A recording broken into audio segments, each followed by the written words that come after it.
Well, they look like they're giving to the buyer and they're giving to the vendor instead. That's what my idea of the first-time vendors grant. I mean, if you go back and look where quantitative easing came from, which is generalizing the discussion a bit, Bernanke quite literally said the objective here is to make consumers feel wealthier so they'll consume more. Now, what QE did was drive up share prices, which means it made the wealthy feel wealthier. Yeah?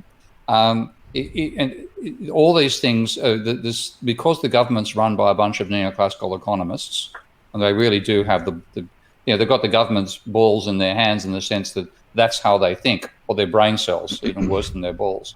So all this stuff is they actually think rising asset prices is a good thing.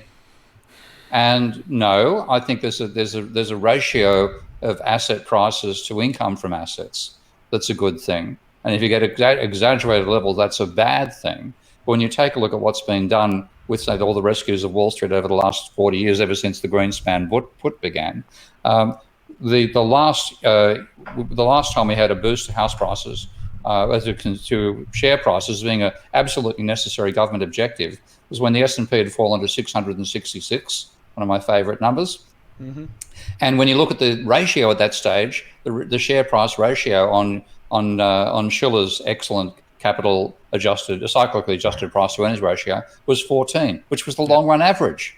That's right. So they panicked when it got back to the long run average. And so in that sense, the government, particularly the central banks, have been dedicated to driving the ratio of asset prices to income above what was the long-term average for a capitalist system. Yeah, I remember seeing that number and thinking, okay, we've hit the median or the average. And we're going to wait to 10 before I start buying, which is obviously the worst mistake I could have made at the time. But it seemed like hitting the medium was not going to be enough. And it wouldn't have been. It would have continued if it hadn't been for QE.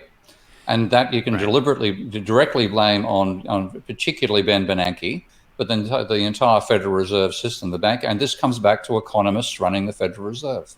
And their attitude has always been that, that share prices, they believe share prices are rational, except when they go down.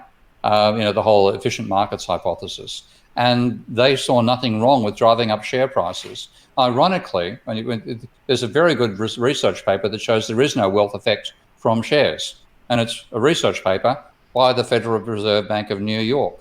You get a small wealth effect out of house prices, none out of shares. That didn't stop them getting in there, and deliberately, it's written in writing by Ben Bernanke, the idea of QE is to drive up share prices.